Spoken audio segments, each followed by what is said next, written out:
వక్రతుండ మహాకాయ సూర్యకోటి సమప్రభా నిర్విఘ్నం కురు మే దేవా సర్వకార్యేషు సర్వదా గురుబ్రహ్మా గురుర్విష్ణుః గురుర్దేవో మహేశ్వరః गुरुः साक्षात् परब्रह्म तस्मै श्रीगुरवे नमः। सरदा सरदाम्भोजा वदना वदनाम्बुजे सर्वदा सर्वदास्माकं सन्निधिः सन्निधिं क्रियात् वागर्धाविव सम्पृक्तौ वागर्धप्रतिपत्तये जगतः पितरौ वन्दे पार्वती परमेश्वरौ। ఓం గం గణపతయే నమః సద్గురవే నమః శ్రీ మహాసరస్వత్యై నమః ఓం నమః శివాయ శ్రీమాత్రే నమః. మనము శివానందలహరి నేడు కేటాయించుకున్నటువంటి 3 శ్లోకాలు అయిన 61, 62, 63 చెప్పుకోవడానికి ప్రయత్నం చేద్దాం. ఓం నమః శివాయ. अंकोलं निजबीजसन्ततिः अयस्कान्तोपलं सूचिका साध्वीनैजविभुं लताक्षितिरुहं सिन्धुः सरिद्वल्लभं प्राप्नोतीह यथा तथा पशुपतेः पादारविन्दद्वयम् चेतो वृत्तिरुपेत्य तिष्ठति सदा सा भक्तिः इत्युच्यते. ఇది ఉచ్యతే అన్నట్లుగా కూడా చెప్పుకోవచ్చు. ఓం నమ శివాయ. శ్రీమాత్రే నమః. ఊడు గింజలు చెట్టును వాని అంతటా అవియే అంటుకొనున్నట్లు సూది సూదంటురాయి దగ్గరకు పరిగెత్తునట్లు పతివ్రత పతిని ఎడబాయనట్లు తీగ చెట్టును పెనవేసి కొనున్నట్లు నదులు సముద్రమును పొందునట్లు మనోవృత్తి శివుని పాదపద్మములను పొందియుండుటయే భక్తి అని పెద్దలు చెప్పుదురు. అది భక్తి అంటే ఏమిటో తెలుసుకోవాలి అనేటువంటి కుతూహలం ఉండాలే గాని ప్రపంచంలో ఎన్నో రకాల భక్తి వ్యక్తమవుతుంది. ఈ భక్తిలో కూడా ఎన్నో వైవిధ్యాలు వ్యత్యాసాలు కూడా ఉంటాయి అనేటువంటి అంశాన్ని ఈ శ్లోకం మనకి తెలియచేస్తుందన్నమాట. అంకోల బీజాలు అంటే ఏమిటి? ఊడుగ గింజలు. ఊడుగ గింజలు పండి చెట్టు నుంచి ఏడాదికి ఒక్కసారే అవి కాయలు కాస్తుందా ఊడుగ చెట్టు అని. తర్వాత వైద్యపరంగా కూడా ఆ ఊడుగ గింజల్ని ఆయుర్వేదిక్ వాటిలో కూడా పొడులవి కలుపుతారనుకుంటామా. అది అయితే ఆ ఊడుగ గింజలు ఏమవుతాయంటేట పండి చెట్టు మీద నుంచి నేల మీదకు రాలిపోయి మళ్ళీ ఒక అనుకూలమైనటువంటి సమయం ఆసన్నమైందా అంటే ఇతర ప్రేరణలు ఏమీ లేకుండా వాటంతటవే ఆ ఊడుగ చెట్టు మ్రానుకి అంటుకుపోతాయి. అంటే తాము చేరవలసిన చోటు వాటికి తెలుస్తోందనే కదా మరి. అది ఎవరం తీసుకెళ్ళి పర్టికులర్గా అయ్యో గింజలు చెట్టు మించి రాలాయని ఏరి ఆ చెట్టుకు అతికిస్తున్నామా ఎవరమన్నా? లేదు. వాటంతటవే ఒక అనుకూలమైనటువంటి సమయం ప్రకృతి రీత్యా ఆ ధర్మం రీత్యా ఎప్పుడైతే ఆ సమయం వాటిల్లుతుందో వాటంతటవే లేచి మళ్ళీ ఆ మానుకు అతుక్కుంటాయట. చూడండి ఎంత విచిత్రమో. అట్లా అదేం చూపిస్తోంది పరోక్షంగా? ఇప్పుడు భక్తి మార్గాలు వైవిధ్యాలు అని చెప్పుకున్నాం కదా ఈ శ్లోకం ముఖ్యంగా తెలియచెప్పేది. ఆ రీతిగా ఇది సామీప్య ముక్తి అనేటువంటి మార్గాన్ని సూచించేటువంటి భక్తి అన్నమాట ఇది. ఏమ్మా అంటే మనము సామీప్య, సాయుజ్య, సామీప్య, సాలోక్య, సారూప్య, సాయుజ్య అని భక్తి మార్గాలు, ముక్తి మార్గాలు 4 విధాలు అని అనేక మార్లు చెప్పుకున్నాం. ఆ రీతిగా ఇప్పుడు ఈ అంకోల బీజాలు అంటే ఈ ఊడుగ గింజలు పండి చెట్టుకు మళ్ళీ వాటంతట అవే అతుక్కునేమా భక్తికి ఏమని పెట్టారు పేరు అంటే సామీప్య ముక్తి అని. ఆ చెట్టుకు కిందనే పడతాయి. మళ్ళీ వాటంతట అవే అతుక్కుంటాయి గదా! అది. తర్వాత రెండవ మార్గం ఏమిటది? సాలోక్య ముక్తి. దానికి ఉదాహరణగా ఏం చెప్తున్నారు అంటే, దగ్గరలో ఏదైనా సూదంటూ రాయి అంటే అయస్కాంతం అన్నమాట. మ్యాగ్నెట్. అట దగ్గరలో అయస్కాంతం ఉంటే సూది ఇతర త్రోవలు ఏమీ పట్టదు దానికి. పట్టకుండా ఏదో కొంప మునిగిపోయినట్లు ఆత్రంగా తిన్నగా వెళ్ళి ఆ సూదంటూ రాతిని అంటే అయస్కాంతాన్ని అతుక్కుపోతుంది. అంతేకాకుండా ఆ సూదంటూ రాతి ఆకర్షణ ధర్మాన్ని తాను కూడా పొందుతుంది. ఇప్పుడు ఆ అయస్కాంతానికి వెళ్ళి సూది అతుక్కుందనుకో, దాని మీద ఇంకోటేదన్నా వస్తువు పెట్టామా అంటే ఆ సూది కూడా అతికించుకుంటుంది. అంటే ఏమిటి? ఆ అయస్కాంత ధర్మానికి ఆ సూది కూడా ఆ ధర్మాన్ని పొందింది అన్నట్లుగా. అదేమంటారు? సాలోక్య ముక్తిని సూచించే భక్తికి నిదర్శనం అని. అంటే దీనికి ఇది వెళ్ళిపోయింది గదా!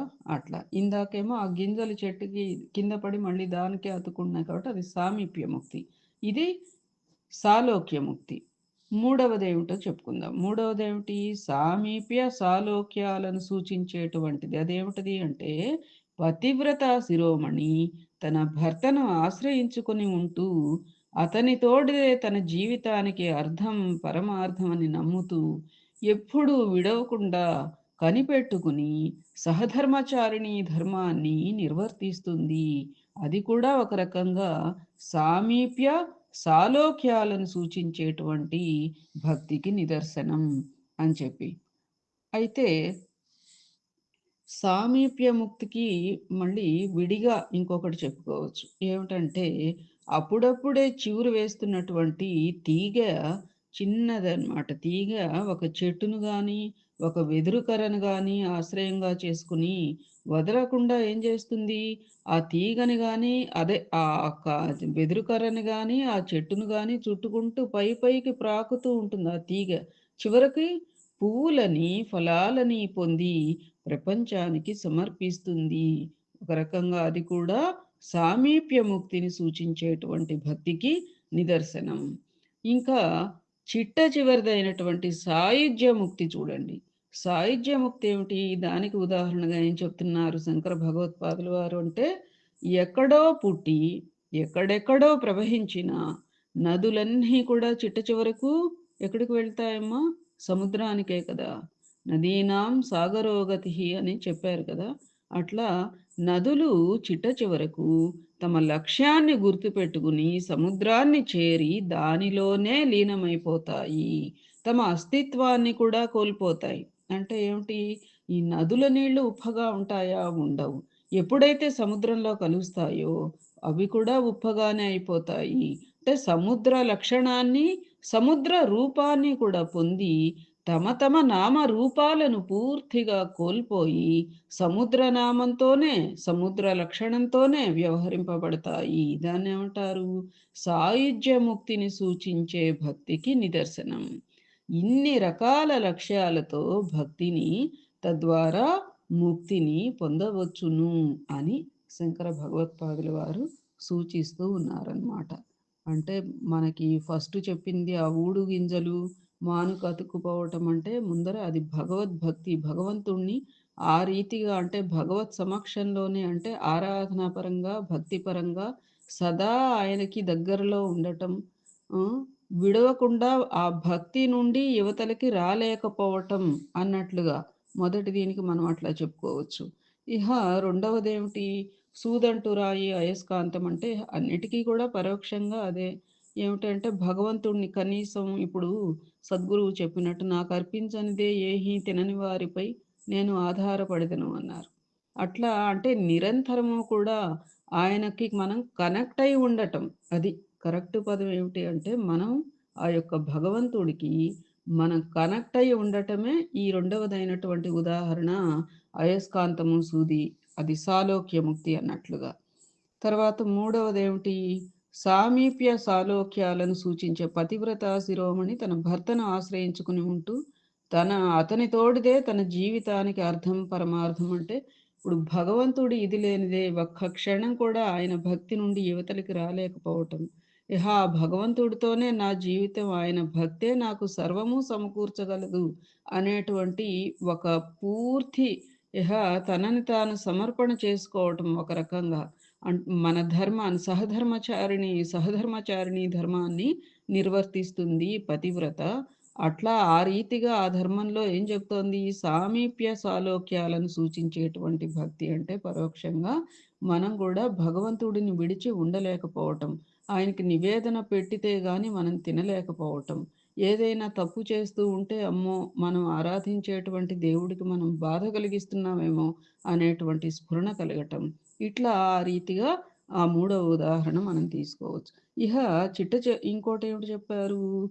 చిగురు వేస్తున్నటువంటి తీగ. ఒక చెట్టును గాని, వెదురుకర్రను గాని ఆశ్రయంగా చేసుకొని, అంటే ఇహ పూర్తిగా, పూర్తి ఏకాగ్రత, పూర్తి మన చిత్తమంతా కూడా మనం ఆశ్రయించినటువంటి ఆ దైవం మీదే ఆహ్, మనం పూర్తిగా లయం చేస్తే మన ఏకాగ్రత, తదనుగుణంగా మన భక్తి ఇంకా, ఇంకా మరింత పెంపొంది, ఏ రీతిగా అయితే తీగ వెదురుకర్రని లేదా చెట్టుని పాకుతూ తుదకు ఫలాలని, పువ్వులని ఇస్తుందో, ఆ రీతిగా మన భక్తి కూడా ఒక సార్థకతని, ఒక ప్రయోజనాన్ని చేకూరుస్తుంది అన్నట్లుగా ఈ చిగురు వేస్తున్న తీగ చెట్టు గురించి. ఇహ చిట్టచివరిదైనటువంటి నదులు, సముద్రము అంటే ఇంకేముంది? సాయుజ్యముక్తి. ఇహ పూర్తిగా భగవంతుడిలో ఐక్యమైపోవడం. ఆ ఐక్యమైపోయినప్పుడు ఇహ మన నామము, మన రూపము ఏమైనా ఉంటుందా? ఉండదు. సంపూర్తిగా ఇహ భగవంతుడిలో విలీనమైపోవటం అన్నమాట. ఇహ తాదాత్మ్యం చెందేసేయటం అన్నట్లుగా చిట్టచివరిదైనటువంటి ఉదాహరణ. దాన్ని సాయుజ్యముక్తి అంటారని, ఆ రీతిగా భక్తి రకాలను గురించి, తద్వారా ముక్తి మార్గాలను గురించి ఈ శ్లోకంలో పొందుపరిచారమ్మా శంకర భగవత్పాదుల వారు. సరేనా? ఓం నమ శివాయ. శ్రీమాత్రే నమః. తదుపరి శ్లోకానికెళ్దామా? आनन्दाश्रुभिरातनोति पुलकं नैर्मल्यतः चादनं वाचा शङ्खमुखस्थितैश्च जठरा पूर्तिं चरित्रामृतैः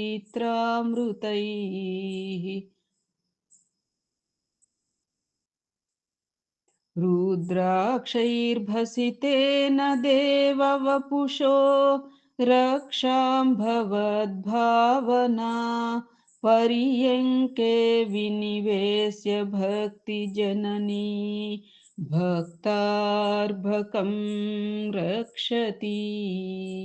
శ్రీమాత్రే నమః. ఓం నమః శివాయ. తల్లి బిడ్డను చేరదీసి పులకితుని చేయునట్లు భక్తిరసము భక్తుని పరవశుని చేయును. తల్లి బిడ్డకు ఈగలు మొదలగు బాధను తొలగించుటకు బట్ట కప్పునట్లు భక్తి నిర్మల భావమును ఆవరింపచేయును. తల్లి పాలను త్రాగించునట్లు భక్తి వేదాది వాక్యముగా నీ చరితామృతమును తనివి తీరా త్రాగించును. రుద్రాక్షలను ధరింపజేసి విభూతి పెట్టించి రక్షించును తల్లి. తల్లి బిడ్డను మంచముపై పరుండబెట్టి కాపాడునట్లు భక్తి మనస్సునందు ఈశ్వర ధారణ అను మంచమున ప్రవేశపెట్టి పరిపాలించును. భక్తి తన భక్తుడనే శిశువును తల్లిలాగా ఎలా లాలించి పాలించి పెద్ద చేసి రక్షిస్తుందో ఈ శ్లోకంలో ఆదిశంకరులు వివరిస్తున్నారు అని చెప్పమ్మా. వివరణ విందాం. పసిపిల్లవాడిని లేదా పసిపిల్లని, శిశువుని అనుకుందాం. మళ్ళీ పిల్లవాడి గురించే చెప్పారు అని అనుకోకుండా శిశువు గురించి. ఆ శిశువుని చూడగానే తల్లికి సహజమైనటువంటి మాతృప్రేమ ఉప్పొంగి దగ్గరకు తీసుకుంటుంది. ఎప్పుడైతే తల్లి శిశువుని దగ్గరకు తీసుకుంటుందో, శిశువు యొక్క ఒళ్ళు ఆ తల్లి స్పర్శకు పులకరించిపోతుంది అని. తల్లికప్పుడు వెంటనే ఆనంద బాష్పాలు ఒలుకుతాయి. అలాగే భక్తి కూడా భక్తునకి పరవశం వచ్చినప్పుడు ఆనంద బాష్పాలు వచ్చేటట్లు చేస్తుంది. అది బాగా భక్తిగా ఉన్నామనుకో, మన కళ్ళు చెమరుస్తాయి కదా! అంటే ఏమిటి పరోక్షంగా ఆ భక్తి అనేటువంటి తల్లి, భక్తుడు అనేటువంటి బిడ్డను స్పృశించినప్పుడు, ఆ బిడ్డకు ఆనంద బాష్పాలు అంటే ఇక్కడెవరు? భక్తుడు గదా బిడ్డ. ఆ భక్తుడికి ఆనంద బాష్పాలు వచ్చేటట్లుగా ఆ భక్తి చేస్తుంది అని. తల్లి శిశువుకు స్నానం చేయిస్తుంది. మరి భక్తి కూడా భక్తుణ్ణి పరవశుణ్ణి చేసి, అప్పుడు వచ్చిన ఆనంద బాష్పాలతోనే మరి సుస్నాతుడిని చేస్తుంది అన్నట్లుగా. తర్వాత తల్లేం చేస్తారట, కీటకాలు కుట్టకుండా, చలి వగైరా బాధించకుండా ఉండి, హాయిగా నిద్ర సుఖాన్ని పొందడం కోసం మెత్తని పొత్తిళ్లలో చేర్చి, హృదయానికి హత్తుకొని శిశువును పడుకోబెడుతుంది. అలాగే భక్తి కూడా భక్తునికి పవిత్రమైన, నిర్మలమైన సాత్విక భావాలను కలుగచేసి ఆదరిస్తుంది అని చెప్పి.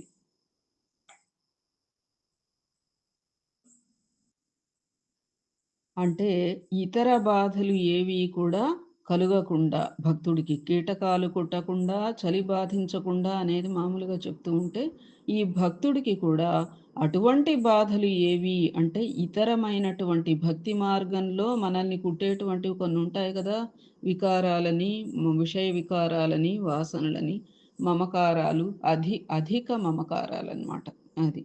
అటువంటివేవి కొట్టకుండా భక్తి అనేది భగవంతుడి మీద సంపూర్తిగా ఏకాగ్ర మనస్కులమైతే కనుక, అప్పుడు ఆ భక్తి కూడా భక్తునికి నిర్మలమైనటువంటి, పవిత్రమైనటువంటి సాత్విక భావాలను కలుగచేసి ఆదరిస్తుంది. అంటే సత్వగుణాన్ని పెంపొందిస్తుంది. ఇక్కడ కీటకాలు ఇవి అనంటే అక్కడ ఇందాక చెప్పుకున్నట్లుగానే ఇంకా చెప్పుకోదలుచుకుంటే గనక సత్వగుణాభివృద్ధి పెంపొందిస్తుంది. సత్వగుణాభివృద్ధి కలగచేస్తుంది అన్నట్లుగా. అంతేకాక తల్లి వెండి గిన్నెలో ఆవు పాలు పట్టి శిశువు పొట్టను నింపుతుంది.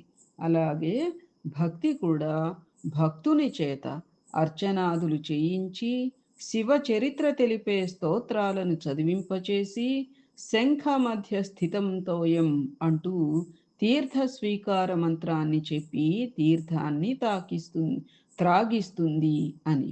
తర్వాత శిశువు జడుసుకుని ఉలిక్కిపడి కలవరించినా, కలత చెందినా వెంటనే తల్లి రుద్రాక్షలతోనూ, విభూదితోనూ అంగరక్షణ చేస్తుంది. అలాగే భక్తి కూడా భక్తుని చేత రుద్రాక్షలను, విభూదిని ధరించేటట్లు చేస్తుంది. అది బాగా భక్తి ఉందనుకోండి, శివభక్తి తత్సంబంధితమైనటువంటిది. ఆహ్, ఎవరి ఆచారం ప్రకారం ఆ రీతిగా ఆ భక్తి ఏం చేస్తుంది? తత్సంబంధితమైనటువంటి వేషధారణ కూడా చేయిస్తుంది అన్నట్లుగా. తల్లి శిశువును ఉయ్యాలలో పడుకోబెట్టి ఆనంద భైరవి లాంటి రాగాలతో జోలలు పాడి నిద్రపుచ్చుతుంది. అలాగే భక్తి కూడా భక్తుడిని శివధ్యానమనే ఉయ్యాలలో మనస్సును లీనం చేయిస్తుంది. ఈ విధంగా తల్లి శిశువును లాలించి, పాలించి, పోషించి, రక్షించున్నట్లు భక్తి కూడా భక్తుడిని ఆదుకుని, ఆదరించి అన్ని విధాలుగా రక్షిస్తుంది. కాబట్టి శిశువుకు తల్లి లాలన ఎంత అవసరమో భక్తునికి భక్తి అంతే అవసరం. అది. శిశువుకి తల్లి లాలన ఎంత అవసరం అన్ని విధాల రక్షణ చేస్తూ, పోషణ చేస్తూ చక్కగా ఎన్ని చేస్తోంది లాలపాటలు పాడి, పాలించి, పోషించి, రక్షిస్తూ అట్లా ఎట్లా చూస్తోందో తల్లి పిల్లల్ని, ఆ రీతిగా భక్తి కూడా అంత ఆదుకుంటుంది అనేటువంటి స్ఫురణ భక్తుడికి ఉండాలి. అప్పుడు ఆ భక్తుడిని భక్తి అన్ని విధాలా తల్లిలాగా ఆదరిస్తుంది, రక్షిస్తుంది. అన్ని విధాలా కూడా ఇహ వాళ్ళ పోషణ అన్ని సమస్తము కూడా ఆ భక్తే ఏర్పాటు చేస్తుంది అని శంకర భగవత్పాదుల వారు ఈ శ్లోకంలో నిర్ధారించారు అన్నట్లుగా అమ్మ. అర్థమైందా? తదుపరి శ్లోకానికి వెళదామా? ఓం నమ శివాయ. శ్రీమాత్రే నమః. మార్గావర్తితపాదుకా పశుపతేరంగస్య కూర్చాయతే గండూషాంబునిషేచనం పురరిపోర్దివ్యాభిషేకాయతే కించిద్భక్షితమాంసశేషకబళం నవ్యోపహారాయతే భక్తిః కిం న కరోత్యహూవనచరో భక్తావతం సాయతే. శ్రీమాత్రే నమః. ఓం నమ శివాయ. తిన్నడి కథమ్మా ఇది. తిన్నడను భక్తుని కాలి చెప్పు శివుని శరీరంపై చీపురాయను. అది ఆ చెప్పు ఉన్న కాలుతో ఇలా ఇలా ఆ శివలింగం మీద ఇవన్నీ కూడా నిర్మాల్యం అవి అట్లా తొలగిస్తాడు కదా ఆయన. అది మూఢభక్తి.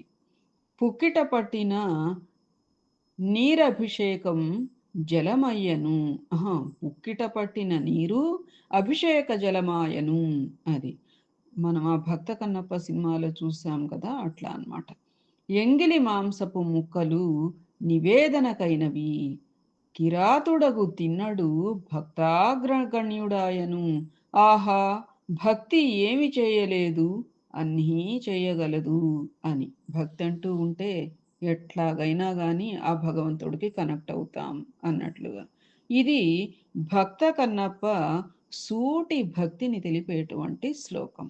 సామాన్యంగా పూజలు, అర్చనలు, ఆరాధనలు ఉన్న చోట మడి ఆచారాల వంటి నియమ నిబంధనలు చాలా ఉంటాయి. ఏం చేసినా ఎట్లా చేసినా తప్పు పట్టేవారు ఉంటూనే ఉంటారు. కొందరు ఆ తప్పులకు విపరీతమైనటువంటి ప్రాయశ్చిత్తాలను కూడా పాటింపచేస్తారు. కానీ నిజమైన భక్తికి ఇటువంటి మడి ఆచారాలతోనూ నియమ నిబంధనలతోనూ ఏహీ సంబంధం లేదు అని చెప్పి.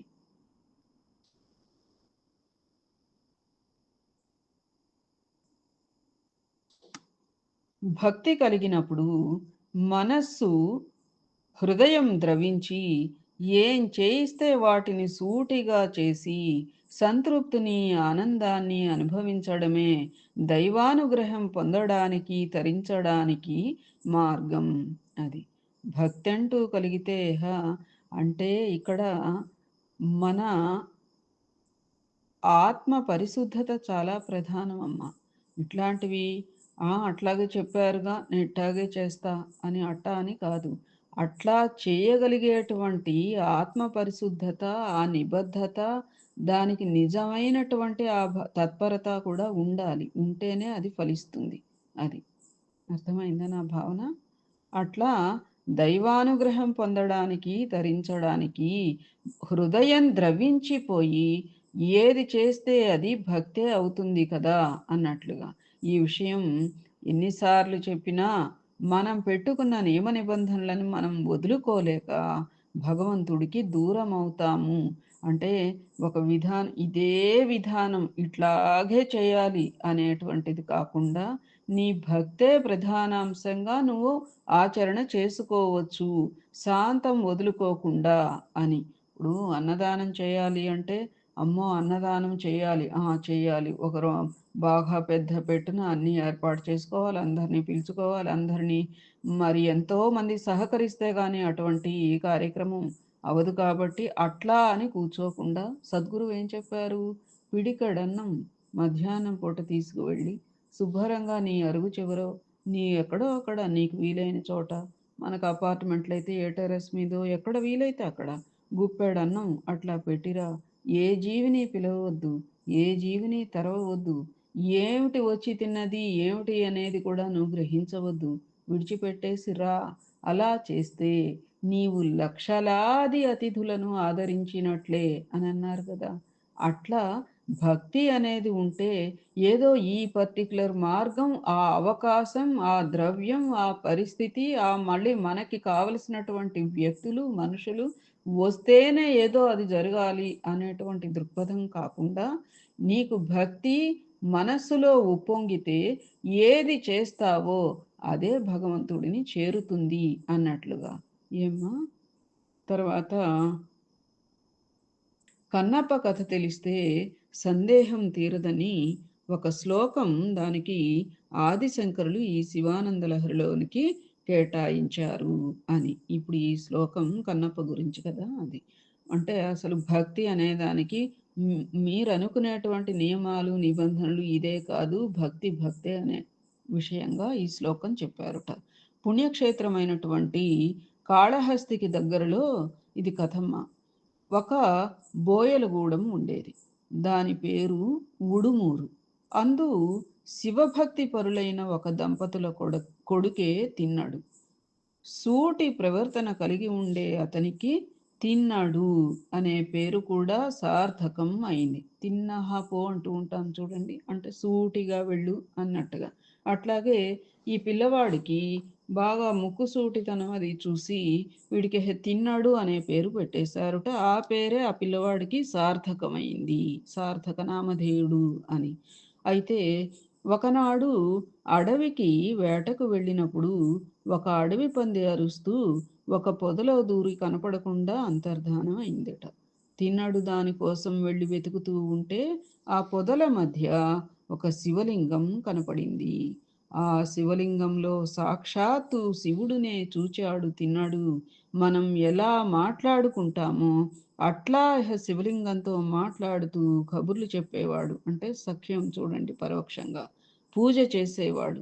శివునికి ఆకలి వేస్తోందని ఆకులను పొట్లంలా చుట్టి రుచి చూసిన మాంసపు ముక్కలను దాంట్లో ఉంచి ఒక చేత్తో పట్టుకుని రెండో చేతిలో అడవి పూలు బిల్వదళాలు పెట్టుకుని నోటి నిండా నీళ్లు పుక్కిట పట్టి తిన్నహ శివలింగం దగ్గరకు వచ్చి తన కాలి చెప్పుతో లింగంపై పడినటువంటి ఎండిపోయిన ఆకులను చీపురుతో ఊడ్చినట్లుగా చెప్పు వేసుకున్నటువంటి కాలుతో ఇలా ఇలా తుడిచేవాడనమాట.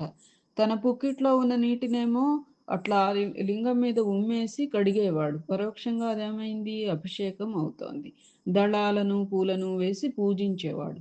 దొప్పలోని రుచి చూసినటువంటి మాంసపు ముక్కలని నైవేద్యం పెట్టేవాడు. తినకపోతే బ్రతిమలాడుకునేవాడు. ఇది అతను చేసేటువంటి పూజ. అయితే మనలాంటి వాళ్ళం ఈ పూజ చూస్తే అవ్వ అవ్వ అంటూ రెండు చేతి వేళ్లతో చెకిళ్ళు నొక్కుంటూ ఉంటాం కదా. కానీ శివుడు మాత్రం అవేవి పట్టించుకోలేదు. ఆయనకి భక్తే ప్రధానం అనే విధంగా ఈ శ్లోకాన్ని చెప్తున్నారు. ఒకరోజు శివుడు తిన్నడిని పరీక్షిద్దామని ఒక కంటి నుండి నీరు కార్చారుట. తిన్నడు ఆ కన్ను ఆ విధంగా ఉండటం చూడలేక అడవిలోని ఆకురసాలన్నీ తెచ్చి వైద్యం చేశాట అమ్మ. అయినా నీరు రావటం తగ్గటం లేదు. పైగా రక్తం కూడా రావటం ప్రారంభమైందిట. ఆ రక్తాన్ని ఆపడానికి ఎన్నో ప్రయత్నాలు చేశాట. అయినా రక్తం కారడం ఆగలేదు. అప్పుడు శివుని కంటిని శివుని ఆ కంటిని ఊడబెరికి తన కన్నును ఒక దానిని అక్కడ పెట్టాడు. అది ఆ శివుడి కంటిని తీసి ఆ చోటులో తన కంటిని పెట్టాడుట. ఇంతలో రెండవ కంటి నుండి రక్తం కారటం ప్రారంభించేటప్పటికీ ఈసారి కూడా అట్లాగే చేస్తే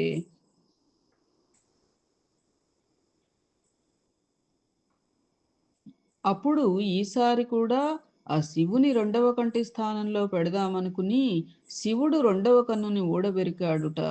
తన కన్నుని బాణంతో తీయబోతూ ఉంటే ఈ కన్ను కూడా తనకు లేకపోతే మరి గుడ్డివాడైపోతే శివుడికి కళ్ళెక్కడున్నాయో కూడా తెలియక మరి ఆ పీకినటువంటి కన్ను ఎక్కడ పెట్టాలో ఎట్లా తెలుస్తుంది?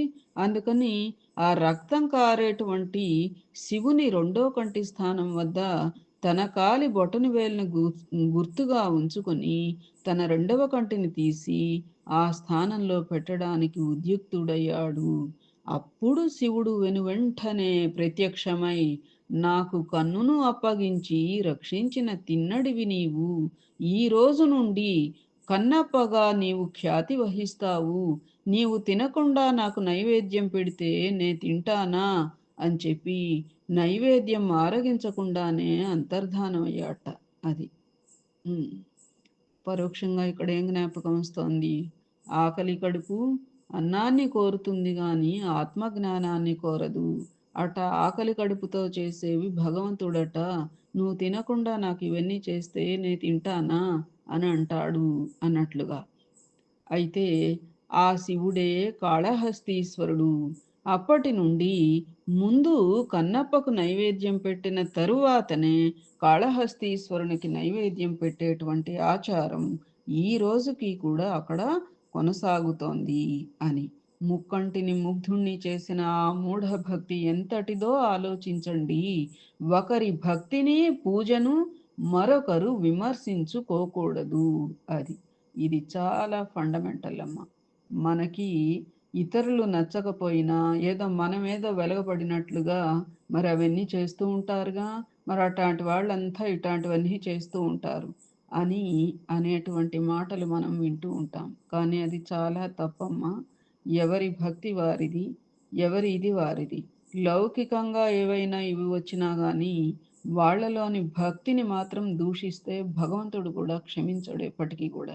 అందుకని మన ఆవేశకావేశాలకి ఇంకోళ్ళ భక్తి తత్పరతని విమర్శిస్తూ మాత్రం మాట్లాడకూడదు.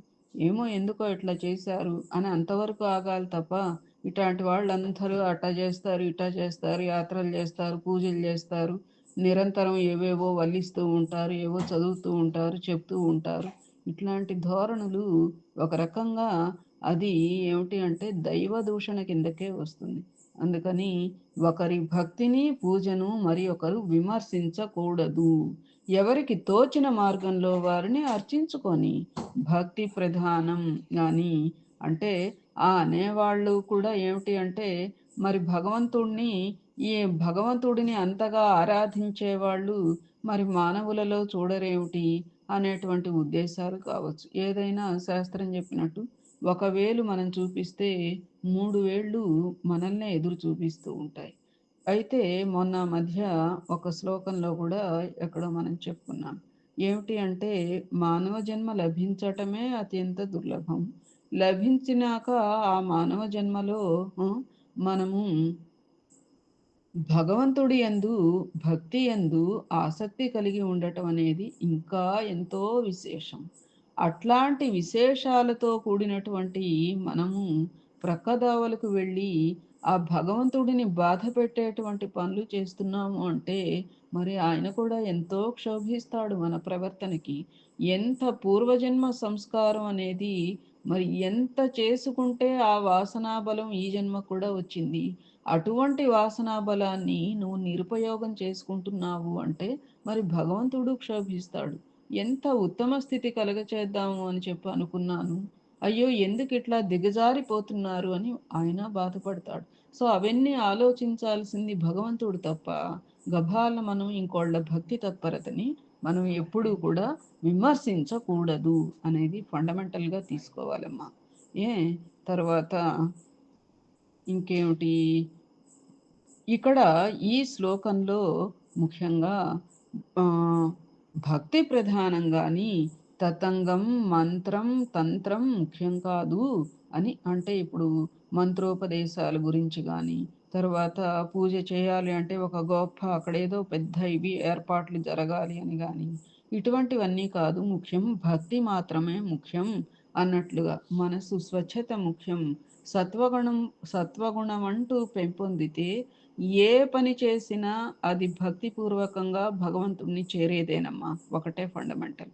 ఆ సత్వగుణం లేకుండా చేసేవి ఏవి చేసినా కూడా భగవంతుడిని తక్కువగా చేరతాయి. వాటి ఫలితం వాటికి ఉంటుంది తప్పనిసరిగా. కాకపోతే డైరెక్ట్ చేరకపోవచ్చు. అది. తర్వాత నా బుద్ధి భేదం జనయేత్ అజ్ఞానం కర్మసంగినాం అని భగవద్గీతలోని శ్లోకం కూడా పరోక్షంగా ఇదే విషయాన్ని తెలియచేస్తుంది అన్నట్లుగా. ఏమ్మా ఈ 3 శ్లోకాలు కూడా కొంచెం ఇవాళ కాస్త పెద్దవిగా ఉన్నాయి కదా! అందుకని కాస్త ఎక్కువ సమయం తీసుకోవాల్సి వచ్చింది. తదుపరి రేపు కొనసాగించుకుందామా అమ్మ? శ్రీమాత్రే నమః. ఓం నమః శివాయ. ఏతత్ ఫలం సర్వం సద్గురుచరణారవిందార్పణమస్తు. సద్గురవే నమః. శ్రీమాత్రే నమః. శ్రీలక్ష్మీనారాయణాభ్యాం నమః. ఓం నమః శివాయ.